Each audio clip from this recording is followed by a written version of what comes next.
안녕하세요. 제 목소리 들리시나요? 네. 만나서 반갑습니다. 저는 헝가리에서 만 32년째 현재 선교를 하고 있는 유경숙입니다. 여러분들 만나서 너무 반갑고요. 그 다음에 이런 귀한 자리에 올 수 있도록 기회를 주신 우리 이명복 목사님 정말 감사합니다. 네, 그러면 잠깐 기도하고 시작하도록 하겠습니다. 사랑의 하나님 감사합니다. 참 부족하지만 하나님 이 단에 서서 주님께서 그동안 저희 삶 가운데 어떻게 행하셨는지 그런 하나님의 일들을 함께 나누려고 합니다. 하나님 우리 성도님들 하나님 어떠한 상황과 어떠한 어려움과 어떤 상처와 아픔이 있는지 저는 알 수 없지만 하나님 오늘 말씀을 통해서 하나님 필요한 대로 터치하시고 말씀하시고 인도하여 주시옵소서. 아멘. 그 하나님의 살아계심과 또 하나님께서 인도하실 그분을 기대하고 찬양하며 예수님의 이름으로 기도합니다. 아멘. 아멘. 네, 제가 단에 서서 설교를 말씀을 전해본 적이 한 번도 없습니다. 항상 남편이 해왔고 저는 뒤에서 내조만 했기 때문에 참 부족하지만 천천히 제가 쓴 것을 읽도록 하겠습니다. 오늘의 말씀은 갈라디아서 2장 20절인데요. 우리 다 같이 큰 소리로 같이 읽어보도록 하겠습니다. 시작. 내가 그리스도와 함께 십자가에 못 박혔나니 그런즉 이제는 내가 산 것이요 아니요 내가 오직 내 안에 그리스도께서 사시는 것이라. 이제 내가 육체 가운데 사는 것은 나를 사랑하사 나를 위하여 자기 자신을 버리신 하나님의 아들을 믿는 믿음 안에서 사는 것이라. 아멘. 네, 저는 3대째 기독교 가정에서 딸 넷 중 셋째로 태어났습니다. 무엇보다 아버지가 독자셨기에 당시의 시대적 분위기 속에서 아들을 간절히 바라셨던 할머니와 고모의 기대와는 전혀 다른 존재였습니다. 그래서인지 저는 그분들의 관심과 사랑을 충분히 받지 못한 채 자랐습니다. 또한 위의 언니들과 비교해 뒤떨어지는 외모와 자라면서 잘 따라가지 못했던 학교 성적 때문에 어머니로부터 칭찬 한 번 듣지 못한 늘 부끄러운 딸이었습니다. 저는 스스로가 부족하고 못난 아이라는 열등감 속에 살아야 했습니다. 그런 저를 보며 할머니와 고모는 늘 이렇게 말씀하셨습니다. 우리 경숙이는 나중에 커서 목사한테 시집가야지. 사모가 돼야지. 이런 말씀을 반복하셨는데요. 그 말 속에는 목사라면 부족한 저를 버리지 않고 평생을 살아줄 것이라는 뜻이 담겨 있었습니다. 그래서 저는 다짐했습니다. 나는 절대로 목사한테 시집가지 않을 것이라고요. 그리고 사실은 제 자신의 연약함과 부족함을 인정하고 싶지 않았던 알량한 자존심이었습니다. 어려서부터 우리 자매들은 원하든 원치 않든 매주 주일이면 반드시 교회에 가야만 했고 만약 교회에 가지 않는 날에는 언제나 할머니의 무서운 매가 기다리고 있었습니다. 매해 여름방학이면 할머니 댁에 가곤 했는데 아침 6시만 되면 할머니께서는 잠든 손녀들을 깨워 가정예배를 드리셨습니다. 그리고 알 수도 없고 이해할 수도 없는 할머니의 흘러나오는 찬송과 곡조를 따라 흥얼거렸고 성경을 큰 소리로 읽으실 때면 우리는 고개를 떨군 채 다시 잠에 빠져들곤 했습니다. 주일이면 할머니께서 전날 빳빳하게 준비해 놓으신 헌금을 들고 교회 학교에 갔고 주중에는 어린이 여름 성경학교에도 참석했습니다. 하지만 그 모든 시간은 제가 원해서 선택한 시간이 아니라 강요된 시간, 그저 견뎌야 하는 시간이었습니다. 어릴 적 우리 집에는 아이들을 위한 여러 종류의 세계 명작 소설책들이 있었습니다. 그러나 왠지 손이 가지 않았습니다. 그러던 어느 날 아버지께서 두껍고 큰 성경 동화책을 사다 주셨는데요. 그림도 많고 글씨도 커서 자연스럽게 읽기 시작했습니다. 그중 형제들의 미움을 받아 노예로 팔려간 요셉, 아무리 억울한 일을 당하고 상황이 힘들어도 형들이나 환경을 탓하기보다는 신실하게 주님만을 바라보며 믿음으로 살았던 요셉의 이야기, 막내로 태어나 부모로부터 인정받지 못하고 밤낮 들에서 두려움과 무서움을 견디며 맹수들과 맞서 양떼를 돌봐야 했던 다윗의 이야기는 저의 눈과 마음을 앗아가기에 충분했습니다. 왜 그랬을까요? 마치 저 자신의 이야기 같았거든요. 제가 책이 닳도록 읽고 또 읽었습니다. 보이지 않고 잡히지 않고 만져지지 않았지만 그때부터 서서히 꿈을 꾸기 시작했던 것 같습니다. 사람들의 눈에 아무리 별 볼 일 없을지라도, 아무리 작고 보잘것 없을지라도 하나님께서 함께 하시면 큰일도 할 수 있다는 것입니다. 그렇게 세월은 흘러 사춘기에 접어들었을 때 제 안에 몇 가지 질문이 있었습니다. 그것은 내가 어디서 왔는지, 내가 누구인지, 내가 앞으로 어떻게 살아야 될지에 관한 것이었습니다. 대부분 그리스도인들이 주님을 영접하기 전에 흔히 하는 질문으로 알고 있는데요. 저 또한 다르지 않았습니다. 생각에 잠길 때마다 종종 같은 질문들이 저를 괴롭히곤 하였습니다. 그러던 어느 날 만 16살이 되던 해 3월 첫 주 예배 때였습니다. 그날 성찬식이 있었고 목사님께서 갈라디아서 2장 20절의 말씀을 읽으셨습니다. 내가 그리스도와 함께 십자가에 못 박혔나니 그런즉 이제는 내가 산 것이 아니오 오직 내 안에 예수 그리스도께서 사신 것이라. 이제 내가 육체 가운데 사는 것은 나를 사랑하사 나를 위하여 자기 몸을 버리신 하나님의 아들을 믿는 믿음 안에서 사는 것이라. 늘 들어왔고 암송했던 말씀이었습니다. 그런데 이날따라 너무도 다르게 제 영혼 깊숙한 곳에 깊이 내리꽂혔습니다. 그리고 지금까지 풀지 못했던 질문에 대한 답이 모두 해결된 듯 했습니다. 즉 과거의 나는 열등감과 낮은 자존심, 상처와 아픔 속에 살아왔지만 처음부터 제가 태어나기 전부터 주님의 사랑을 받는 존재였다는 것입니다. 현재 나의 정체성은 내가 사는 것이 아니라 오직 내 안에 주님께서 사신다는 것이죠. 그래서 나는 내 소유가 아니라 주님의 소유였습니다. 따라서 앞으로 눈에 보이는 것을 따라 사는 것이 아니라 하나님의 아들을 믿는 믿음 안에서 살아야 한다는 것을 깨달으며 흐르는 눈물을 주체할 수 없었습니다. 인격적으로 주님을 만난 정말 행복하고 감격한 순간이었습니다. 그 이후 저는 주말이면 교회에서 살다시피 하였습니다. 고등부 성가대 대원으로서 열심히 찬양하고 주일에는 예배와 이어지는 성경 공부까지 모두 참석하였습니다. 고3이 되었을 때도 그런 나를 가족 그 누구도 제지하지 않았습니다. 요즘 한국에서는 고3이면 교회 가는 것에 대해서 우리 부모님들 어떠신가요? 마음껏 지지하고 응원하시나요?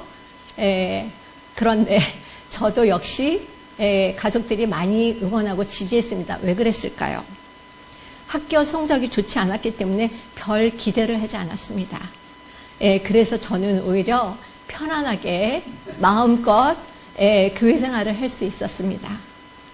대학 진학을 앞두고 학과를 선택해야 하는 상황에서 마음에 작은 소망이 있었습니다. 그것은 평생 주님을 찬양하며 살고 싶다는 것이었습니다. 이 세상을 사는 동안, 그리고 내가 이 세상을 떠나 저 천국에 가서도 할 수 있는 일이 주님을 찬양하는 것이라 생각했습니다. 그래서 서울신학대학 종교음악과에 입학하게 되었습니다. 감사하게도 신앙생활을 열심히 했던 탓에 담임 목사님께서 추천서를 잘 써주셔서 입학하는데 어려움이 없었습니다. 대학 생활은 기대 이상으로 재밌었고 행복했습니다. 보통 목회자 자녀들이 너무 많아서 학교 분위기도 너무 좋았고요. 신학대학이라 신학과 관련된 기초과목을 들을 수 있어서 정말 좋았습니다.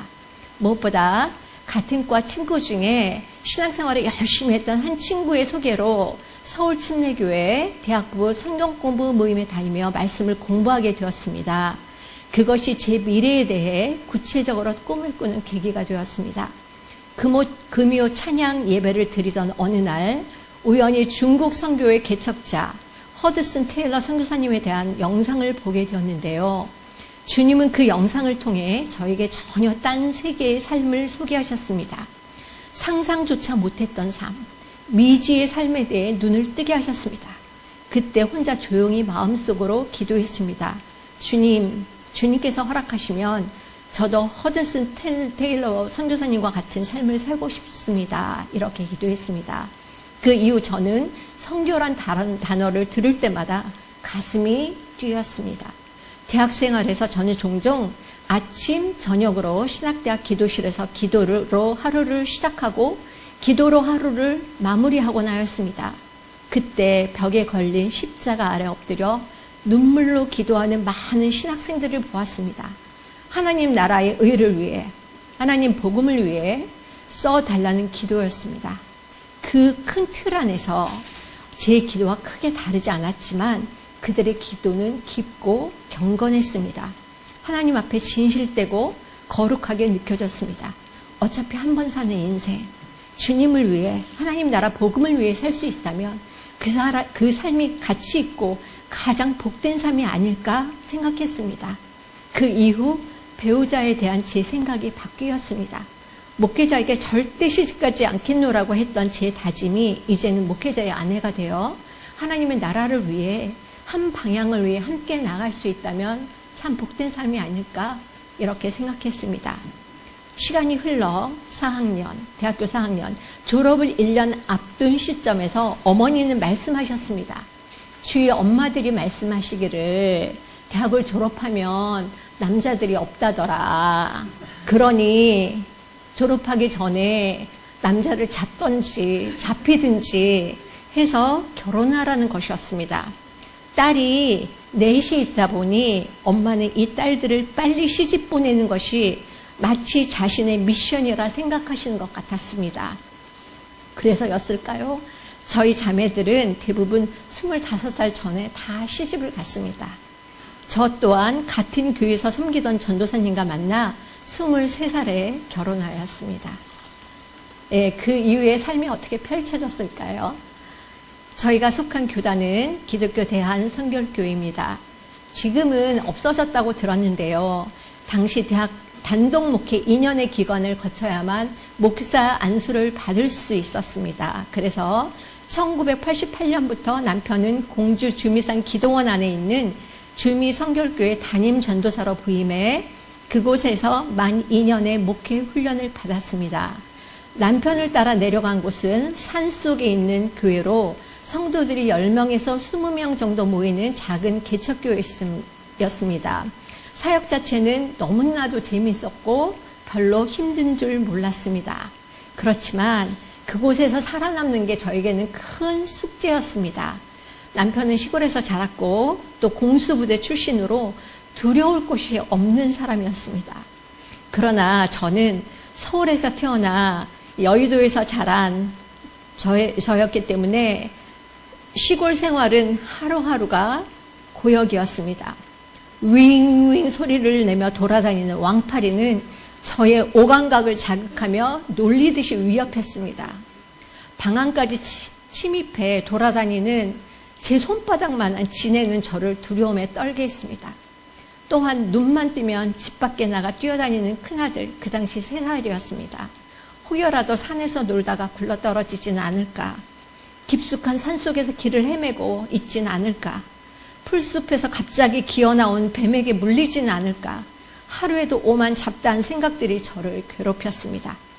뿐만 아니라 인간관계에 어려움도 있었습니다. 처음 부임할 때부터 친절하게 다가오며 그 누구에게도 그 누구보다도 사역을 힘써 도왔던 한 남자 집사님께서 계셨습니다.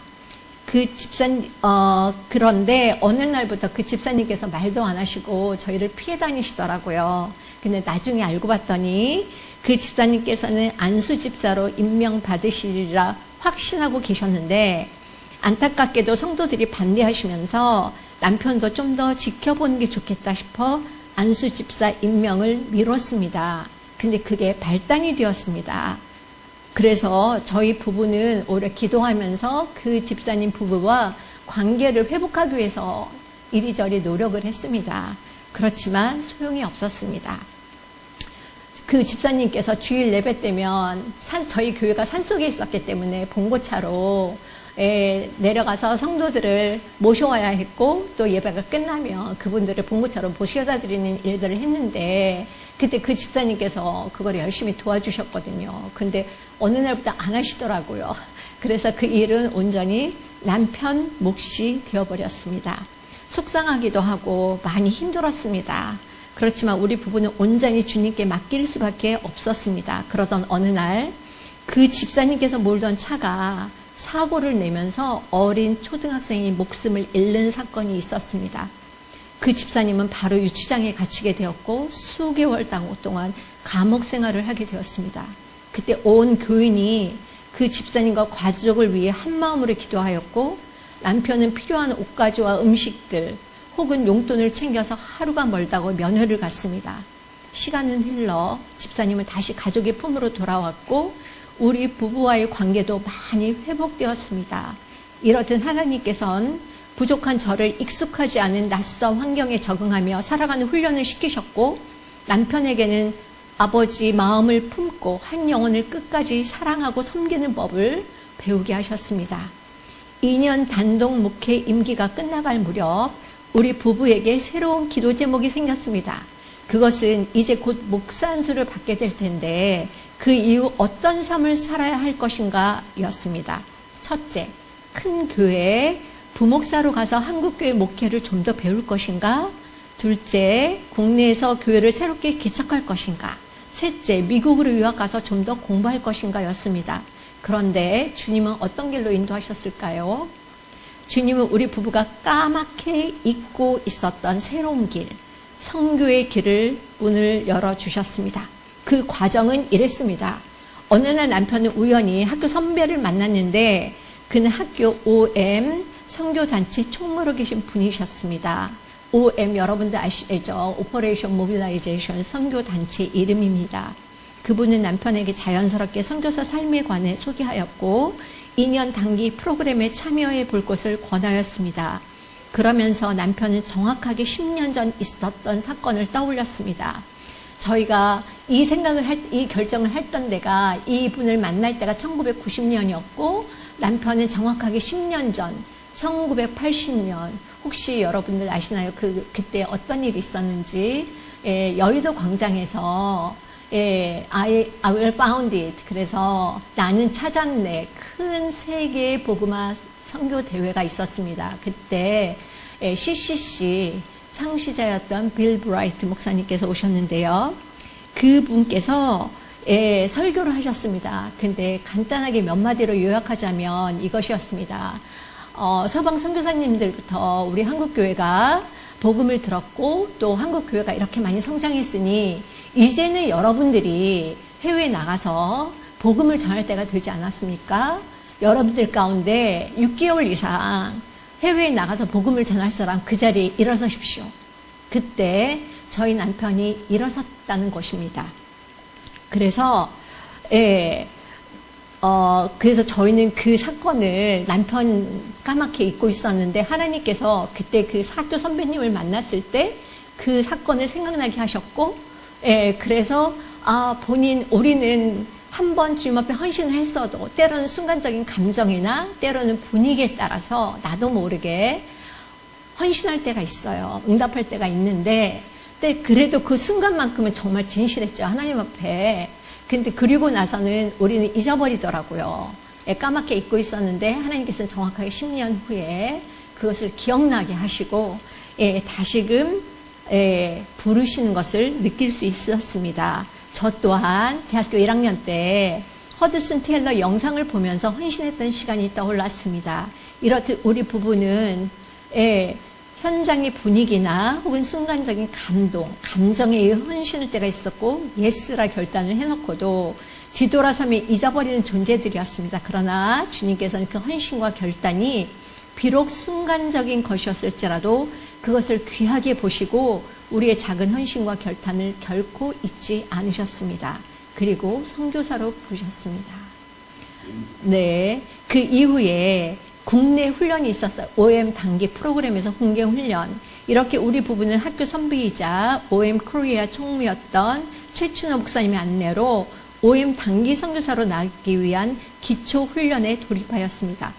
기초 훈련 과정은 크게 언어 훈련, 영어 성경 읽기, 선교와 관련된 책 읽고 리포트 써내기, 선교와 관련된 강의 듣기, 저녁에는 선교사님들 사역 보고 듣기, 기도에 참석하기, 전도훈련 등으로 이루어졌습니다. 매주 화요일 저녁에는 이미 선교지에서 사역하신 선교사님들께서 오셔서 현장 상황과 함께 사역에 대해 나눠주셨고 그 선교지를 위해 다 함께 기도하는 시간이 있었습니다. 여러 나라 선교사님들이 다녀가셨는데 그중 남편과 저의 마음을 동일하게 움직인 나라가 있었습니다. 어느 나라였을까요? 네, 맞습니다. 헝가리였습니다. 예, 그 선교사님이 나눠주신 소식을 간략하게 정리하면 이랬습니다. 1989년 소련이 물러나면서 공산권이 무너졌고 정치적인 혼란과 함께 갑자기 자유를 얻은 시민들은 정신적으로 공허한 상태입니다. 그래서 많은 선교단체들이 들어오기 시작했고 이와 함께 각종 이단들이 들어 활동하고 있습니다. 그래서 헝가리에 정말 선교사가 필요하고 기도가 필요합니다. 하셨습니다. 후에 다 같이 기도하는데 이유는 알 수 없었지만 우리 부부는 헝가리 땅과 민족을 위해 간절히 눈물로 기도했습니다. 이 훈련 기간은 우리 자신이 선교사로서 준비되어 가는 과정일 뿐만 아니라 자녀들을 주님께 온전히 맡기는 훈련도 병행되었습니다. 오전에는 두 아들을 유치원에 맡기고 저희는 강의실로 향했고 오후에는 고단한 일정을 마치면 유치원으로 달려가 홀로 남겨진 아들 둘을 집으로 데려오곤 하였습니다. 하나님께서는 믿음의 유치원 원장님을 만나게 하셨고 그분에게 귀한 마음을 주셔서 밤 9시 늦게까지 아이들을 돌봐주시는 날이 많았습니다. 요즘 유치원은 어떤가요? 4시면은 보통 끝나지 않나요? 예, 그런데 그 당시 유치원 원장님께서 저희 아이들을 저녁까지 먹이시고 밤 9시까지 돌봐주셨어요. 이렇듯 하나님은 하나님의 사람들을 예비하시고 만나게 하셔서 하나님의 특별한 방법으로 우리의 자녀들을 친히 키워주셨습니다.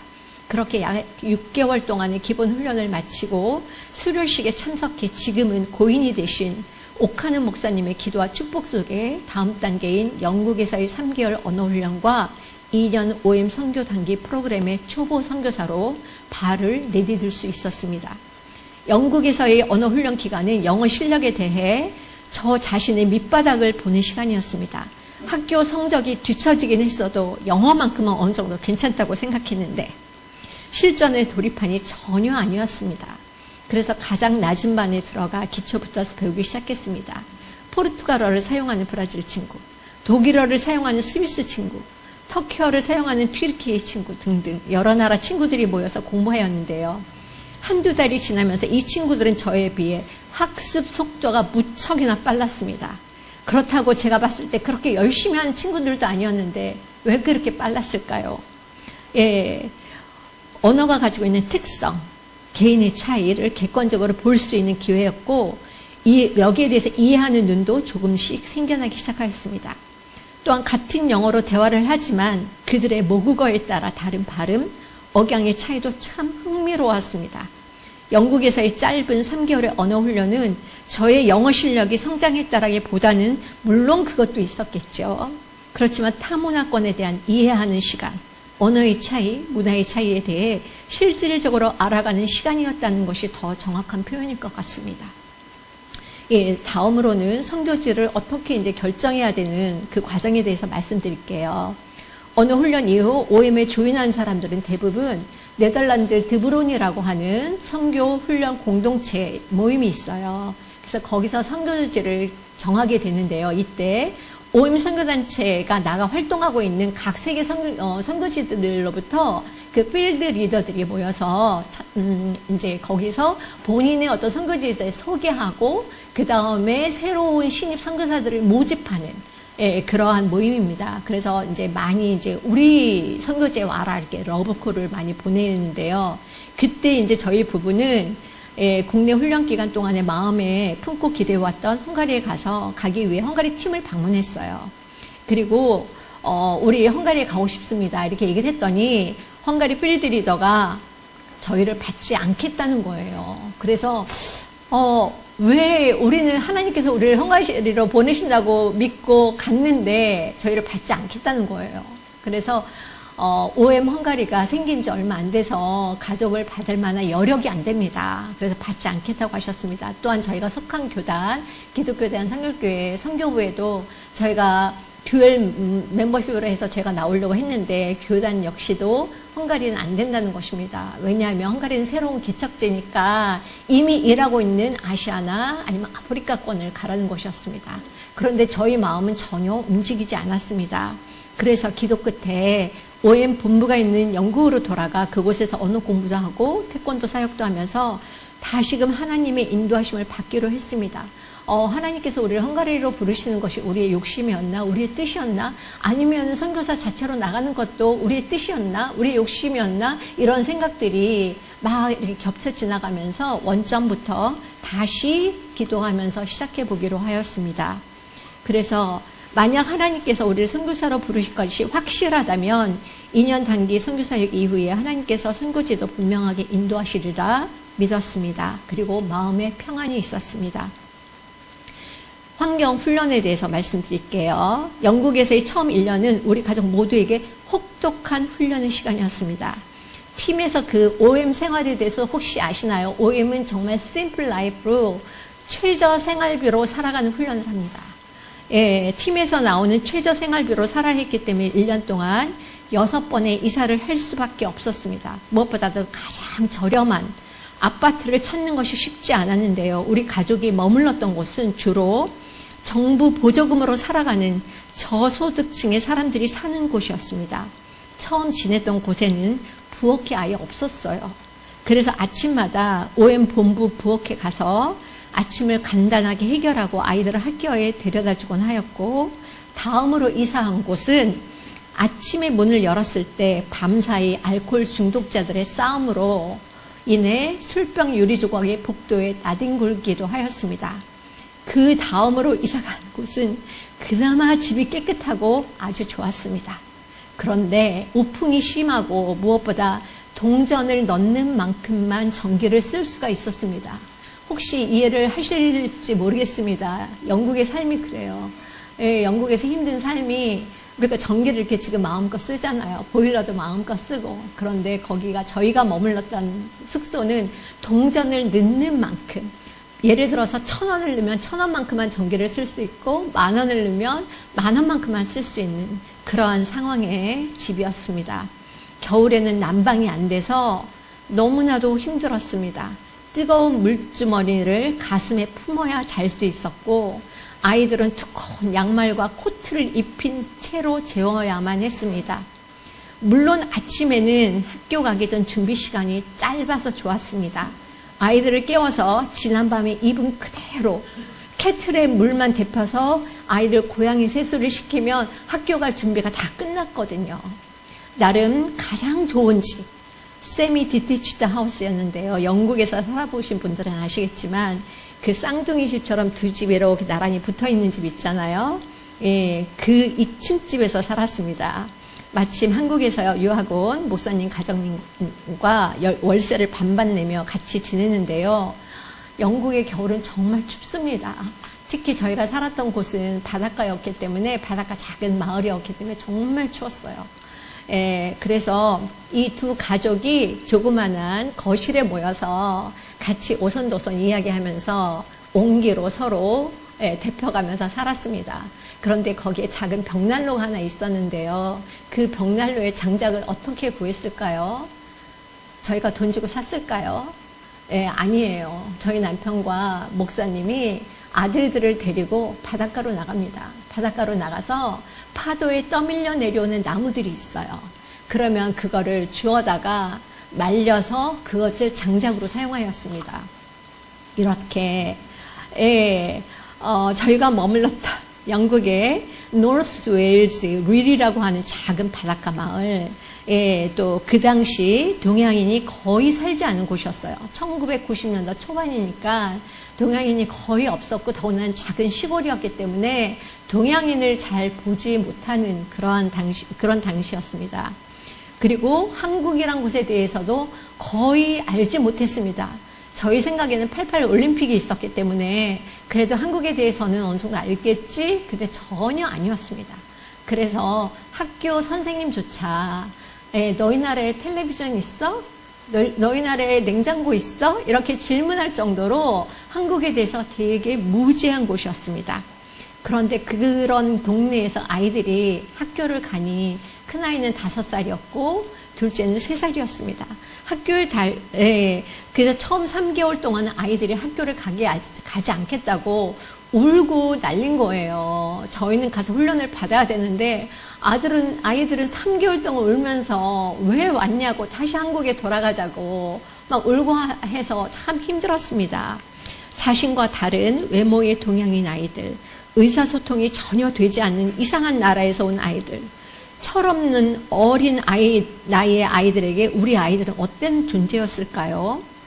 주위 아이들로부터 아무리 부당한 일을 당해도 자신의 억울함조차 말할 수 없었던 아이들, 이해되지 않는 수업, 그렇다고 부모가 든든한 뒷배가 되어주지도 못했던 그 시간, 아이들은 어땠을까요?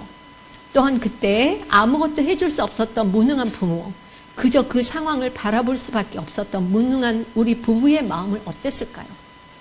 상상이 가시나요?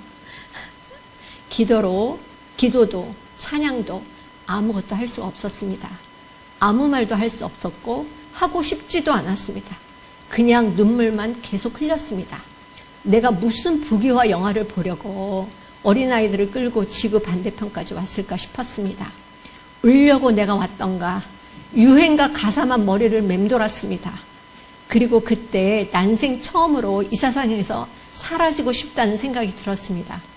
예수님께서 십자가상에서 하나님께 버림받는 것 같은 고통을 겪으셨듯이 저 역시 그 상황이 마치 하나님께서 저를 외면하시는 것처럼 느꼈습니다. 그때 한 여자 선배 선교사님이 며칠 동안 저희 집에 오셨는데요. 아무 말 없이 조용히 제 곁을 지켜주셨습니다. 지금도 그분을 생각하면 얼마나 감사한지 모릅니다. 또한 며칠 후 맨체스터에 사시던 조갑진 선배 목사님께서 사모님과 함께 맛있는 한국 음식을 바리바리 싸들고 오셨습니다. 얼마나 큰 위로가 힘이 되었는지 모릅니다. 비록 당시 저희 집에 식탁이 없었고 부엌이 없어서 바닥에 신문지를 깔고 쪼그리게 앉아서 그 한국 음식을 아주 맛있게, 정말 배부르게 행복하게 먹었던 기억이 있습니다. 그 순간은 말로 다 표현할 수 없을 만큼 행복했고 우리 마음이 감사로 넘쳤습니다. 네, 그 다음에 1년, 처음 1년 혹독한 훈련의 시간을 지나 이어지는 남은 1년의 기간은 하나님께서 우리 인생에 너무도 복된 만남을 허락하신 축복의 시간이었습니다. 앞서 말씀드린 선배 목사님의 제안이 있었는데요. 리버풀이라는 도시에 유학생 중심의 개척교회가 있는데 매주 그곳에 와서 예배를 인도하지 않겠느냐는 것이었습니다. 지난 1년간 영국의 현지교회를 다니며 영국의 예배 스타일이나 영국 성도들과의 교제, 영어 설교로 인해 우리 안에 채워지지 않은 그 뭔가가 있었습니다. 그래서 목사님의 제안은 마치 우리를 다시 살리시려는 하나님의 단비와 같았습니다. 그래서 기쁨으로 응답하고 매주 주일 리버풀로 향했습니다. 마침 거리도 서울에서 한 인천 정도로 그렇게 멀지 않아 부담되지 않았습니다. 그뿐만 아니라 한 교수님께서 한국으로 귀국하시면서 사용하시던 차도 주고 가신 덕분에 어렵지 않게 1년 동안 리버풀 교회를 섬길 수 있었습니다. 사실 섬겼다기보다는 성도들로부터 우리 가족이 많은 사랑을 받는 시간이었습니다. 그때 만난 가족 중 한 가정이 바로 우리 이명복 목사님과 장광숙 사모님이십니다. 그리고 정인이었죠. 주일 예배에 우리 가족은 당시 이명복 목사님께서 머물게 계셨던 자그마한 학교 기숙사가 있었어요. 예, 거기에 매주 찾아가 사모님께서 정성스럽게 준비해 주신 저녁으로 배를 가득 채우고 함께 성경 공부를 하였습니다. 매 순간 참으로 은혜의 시간이었습니다. 하나님의 은혜가 충만했고 우리 모두는 하나님의 임재와 어루만 주심을 경험하였습니다. 우리 아이들은 정인이와 함께 마치 사막의 오아시스를 만난 것처럼 목마름을 해결하는 시간, 마음껏 기쁨을 누리는 복된 시간을 보냈습니다. 그 이후 OM 2년 단기 프로그램이 끝나고 끝나면서 우리 부부 안에는 또 다시 다음 단계를 향한 기도가 시작되었습니다. 정말 하나님께서 우리를 평생 선교사로 부르셨는가 하는 것입니다. 그때 한국 교회에 한국 목회에 대해 생각만 하면 그때 다시 한국으로 돌아가야 되나? 아니면 우리가 평생 선교사로 살아야 되나? 여기에 대한 고민과 기도가 있었습니다. 그때 남편과 한국에서 목회를 하면 어디서 하지? 어떻게 하지? 라는 생각을 하는데 머리가 너무너무 복잡하고 너무 아프고 마음이 불편하더라고요. 그래서 주님 원하시면 저희가 평생 선교사로 헌신하겠습니다. 이렇게 기도를 했는데 마음이 너무너무 편한 거예요. 그리고 너무너무 좋은 거예요. 그리고 행복한 거예요. 그래서 그 선교라는 단어가 그 몇 년 전이나 지금이나 저의 마음을 갖다가 뛰게 했어요. 그래서 너무 행복했습니다. 선교란 단어를 들을 때마다 저희는 너무 행복했습니다. 그래서 주님, 우리가 평생 선교사로 살겠습니다. 이제는 헝가리가 아니라 주님께서 부르시면 그 어디든 가겠습니다. 기도를 하는데 기쁨과 감사와 평안이 넘쳤습니다. 그래서 우리 부부는 다시 교단 선교사 훈련을 받기 위해 1994년 3월 한국에 귀국해서 6개월 동안 교단 선교 훈련원에서 진행되는 합숙 훈련에 들어갔습니다. 개강 첫날 교단 선교국장님이 설교하러 오셨는데 예배 먼저 저희 부부에게 다가와 놀라운 제안을 하셨습니다. 그것은 헝가리에 가지 않겠느냐는 것이었습니다. 우리 부부는 너무 놀라서 뭐라고요? 2년 전에는 저희가 간다 그랬을 때 안 된다고 하셨잖아요. 근데 어떻게 2년 후에 저희한테 헝가리 가지 않겠냐고 제안을 하시죠? 라고 했더니 OMS 동양선교회 오리엔탈 미셔너리 소사이어티 동양선교회라고 하는 곳이 있습니다. 이 잠시 설명을 드리면 이 OMS 선교회는 저희 교단이 한국에서 시작하는데 굉장히 도움을 많이 줬던 선교단체고 그 다음에 지금도 여전히 저희 교단과 굉장히 끈끈한 관계 속에서 같이 협력 선교를 하고 있는 선교단체입니다. 근데 이 OMS가 선교사 한 가정을 헝가리에 몇 년 전에 파송을 하고 그 다음에 이제 너희 교단에서 한 가정을 보내줬으면 좋겠다. 이렇게 부탁이 온 거예요. 그래서 선교국장님 딱 들으시고 그러면 제가 한 가정 보내겠습니다. 그리고 저희한테 제안이 온 거였어요. 그래서 주님 헝가리에 대해서 움직이셨던 우리 마음이 우연이 아니었군요. 하나님께서 미리부터 계획하시고 우리 마음을 움직이신 거였군요. 이렇게 고백할 수밖에 없었죠. 그래서 하나님의 뜻으로 확신하고 1994년 9월 헝가리 장기 선교사로 파송받아 나오게 되었습니다. 그리고 나오는 과정 가운데 하나님께서 우리에게 물질 훈련도 시키셨어요.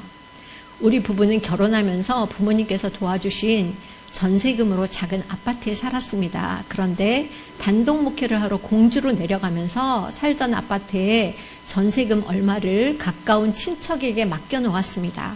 우리 가족이 영국에서 2년 OM 단기 선교사 생활을 마치고 한국으로 돌아왔을 때 그분은 좀 더 돈을 불려 1,000만 원으로 만들어 주셨습니다. 요즘은 1,000만 원으로 전세값도 구하기 힘들죠. 그때는 큰 돈이었습니다. 그런데 그때부터 우리의 마음이 요동치기 시작했습니다. 사람이 참 신기하죠. 간사하죠. 돈이 생기니까요. 별별 생각이 다 들더라고요. 이 돈으로 뭐 하지? 이 돈을 어떻게 하지? 어떻게 굴리지? 이 돈으로 뭘 사지? 앉으나 서나 주님 생각이 아니라 앉으나 서나 돈 생각이더라고요. 밥을 먹을 때도 돈이 눈앞에서 왔다 갔다 하고요. 잠잘 때도 돈이 눈앞에서 왔다 갔다 하더라고요. 그러면서 참 마음에 평안이 없었습니다. 왜냐하면 내가 주님을 위해 주님의 복음을 위해 살겠노라고 선교사로 살겠노라고 평생 헌신을 했는데 아니 아침부터 밤끝까지 훈련을 받으면서도 계속 머릿속에 돈이 왔다 갔다 하는 거예요. 얼마나 힘들었겠어요. 그래서 이건 정말 주님이 기뻐하지 않는구나. 이렇게 살다가는 내가 물질의 노예가 되겠다. 그래서 주님 앞에 기도하기 시작했습니다. 주님, 우리에게 속한 모든 것이 주님의 것인데 이 돈을 어떻게 사용하길 원하시나요? 주님이 기뻐하시는 곳에 사용되어지길 원합니다. 그러던 어느 날 영국에서 박사 과정을 밟고 계셨던 우리 이명복 그 당시 집사님이셨는데요. 학비에 어려움이 있다는 소식을 들었습니다. 그때 우리 부부는 누가 먼저라고 할 것도 없이 한마음이 되어 이명복 집사님께 보내기로 하였습니다. 그리고 그것이 하나님께서 정말 기뻐하신다는 것을 느낄 수 있었습니다. 우리 부부 마음에 말로 표현할 수 없는 평안과 기쁨이 정말 충만했거든요. 하나님께서는 우리 부부가 누군가를 도왔다는 그 사실보다는 우리에게 속한 모든 것이 하나님의 것임을 고백하고 그분께 순종하며 살고자 했던 우리의 결단을 기뻐하셨던 것 같습니다. 사실 그렇잖아요. 누군가를 도와주면 A라는 때 상황에 따라서 A라는 사람, B라는 사람, C라는 사람에게 도와줄 수 있는데 중요한 거는 하나님의 그 인도하심에 우리가 순종하고 응답하고 결단했다는 걸 중요하잖아요. 그렇죠? 그래서 하나님께서는 그렇게 우리가 물질 부분에서도 노예가 되어 살지 않도록 훈련을 시키셨습니다. 얼마나 저에게도 축복의 시간이었는지 모릅니다. 지금까지 저는 헝가리 선교사로 파송되기 전까지의 전 과정을 여러분들과 나누었습니다. 모두 들으셨듯이 저는 어린 시절 가족 그 누구로부터 주목받지 못했고 비교의식과 상대적인 열등감 속에서 상처와 아픔을 가지고 자란 보잘것없는 아이였습니다. 그러나 하나님께서 그런 저를 오래전부터 사랑하셨고 주목하셨습니다. 제가 하나님의 존재를 인식조차 못할 때에도 누군가의 강요 때문에 교회에 의무적으로 다닐 때도 주님은 저를 동일한 사랑으로 관심을 가지고 지켜보셨습니다. 제 부모가 기대하지 않을 때도 할머니 고모로부터 그 누구로부터 인정하지 못할 때도 주님은 저를 통해 이루실 일들을 계획하셨고 한 걸음씩 인도하셨습니다. 하나님의 놀라운 방법을 통해 상황을 만드셨고 하나님의 사람을 붙이셨으며 제 속에 인생에 대한 본질적인 고민도 채워주셔서 주님을 인격적으로 만나는 축복의 시간도 허락하셨습니다. 더 나아가 보이지 않고 잡히지 않았던 희미한 꿈과 소망들이 현실로 이루어지도록 새로운 환경과 다양한 사람들과 다양한 문화를 사용하셨습니다. 그래서 저희 연약하고 부족한 모습, 다듬어지지 않은 모습, 훈련되지 않은 모습, 내려놓아야 할 부분들을 구체적으로 보고 알게 하셨고 한 걸음씩 섬세하게 하나님의 사람으로 하나님의 일꾼으로 빚어가셨습니다. 물론 지금도 빚어가고 계십니다. 아마도 이 과정은 주님 앞에 가는 그날까지 제 삶 속에서 계속 이어질 것이라 믿습니다. 내가 그리스도와 함께 십자가에 못 박혔나니 그런즉 이제는 내가 산 것이 아니요 오직 내 안에 예수 그리스도께서 사신 것이라. 나를 사랑하사 나를 위하여 자기 몸을 버리신 하나님의 아들을 믿는 믿음 안에 사는 것이라 고백했던 바울의 고백이 저의 고백이 되게 하셨습니다. 뿐만 아니라 여전히 넘어지고 허물 많은 죄인이지만 날마다 삶에서 이 고백을 감당하도록 친히 돕고 계신다는 사실입니다. 여러분들은 어떠신가요? 이 바울의 고백이 여러분들의 고백이 되고 계신가요? 제3 가운데 베푸셨던 하나님의 은혜, 그 동일한 은혜가 여러분 삶 속에서도 경험되어지고 고백되어지는 축복이 있기를 간절히 기도드립니다. 아멘. 다 같이 기도하시겠습니다. 어제나 오늘이나 영원토록 우리와 함께 하시는 임마누엘 하나님, 너무도 부족하지만 하나님께서 저희 삶 속에 행하셨던 놀라운 일들에 대해 우리 귀한 성도님들과 잠시 나눴습니다. 저는 우리 성도님들의 각자 처한 상황과 아픔, 어려움을 잘 모르지만 전능하신 하나님께서 각자 필요한 대로 말씀하여 주시고 힘과 용기가 되어주시며 오늘 나누었던 갈라디아서의 말씀을 주님의 힘과 능력으로 순간마다 도우시는 은혜로 삶 속에서 살아내는 우리 모든 성도님들이 되게 도와주십시오. 아멘. 그래서 이제는 내가 산 것이 아니요 오직 내 안에 그리스도께서 사신 것이라. 이제 내가 육체 가운데 사는 것은 나를 사랑하사 나를 위하여 작은 몸을 버리신 하나님의 아들을 믿는 믿음 안에서 사는 것이라. 이 고백이 날마다 삶 속에서 이어지는 축복을 누리게 하옵소서. 아멘. 존귀하신 예수 그리스도의 이름으로 기도드립니다. 아멘. 아멘.